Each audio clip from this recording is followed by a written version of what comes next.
One-on-one with Valparaiso's Vashil Fernandez, entering his 27th year in the Valparaiso program. Now, I'm joking, but the joy that you had to have to know that you could come back to this program, I want to know, was it more important to you to be able to come back and play another year of basketball, or to have another year at Valparaiso? Because I know how special the town and the school means to you. I would say both. Yeah. It was hard. I didn't really get into the transition of not coming back before I found out that I would come back. But I'd say it's both. I love the atmosphere. I love playing basketball. I'm just excited to play another year of college basketball. And I just love the Valparaiso community. Okay, you broke a lot of hearts late last year with the mid-court engagement, and since you've been married and everything, so congratulations on that one. Did you have any idea that it would be as big of a deal as it became? And what did your fiance think about it when it became a social media sensation? First reason I did that was she is a very shy person. She hates. It was so ironic because she doesn't like being put out on the spots in front of a crowd.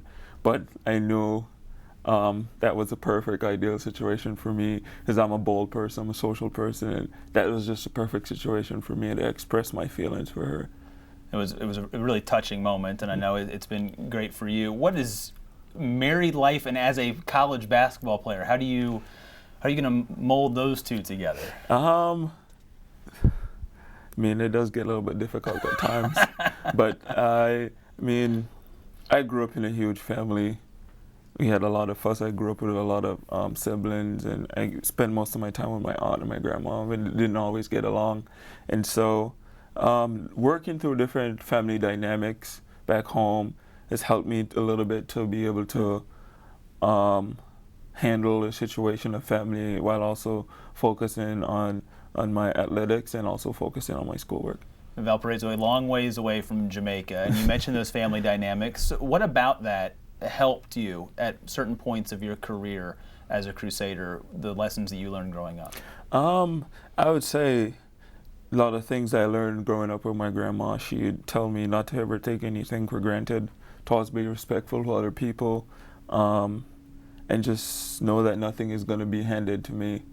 I should always go out there and work for what I want. And I think those values helped me to get to where I am right now. And obviously, a lot has to do with the spiritual aspect, having God as the center of my life.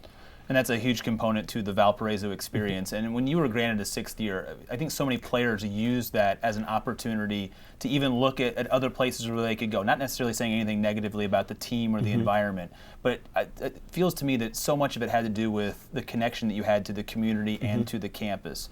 What about that community and campus has enriched your life more than you maybe even thought it would have when you first came?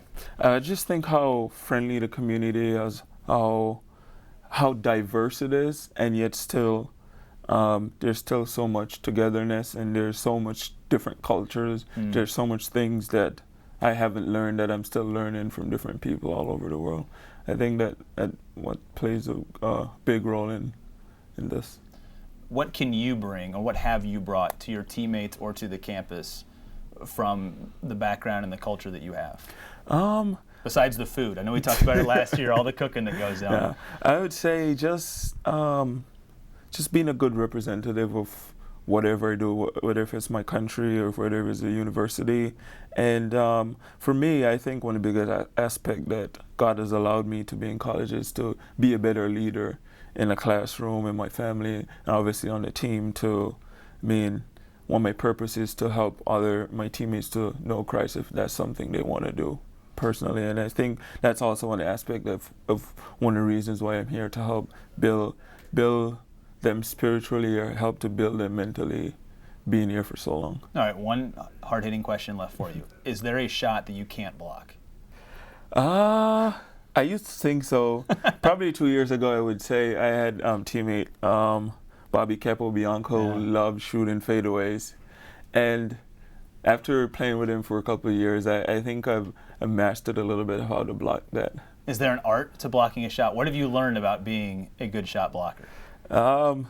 Get my hands straight up so the referee sees and then call a foul on me. All right, let's not get any more controversial than that. Congratulations on everything. Thank We're glad you to have very you much. back for another year. Thank you.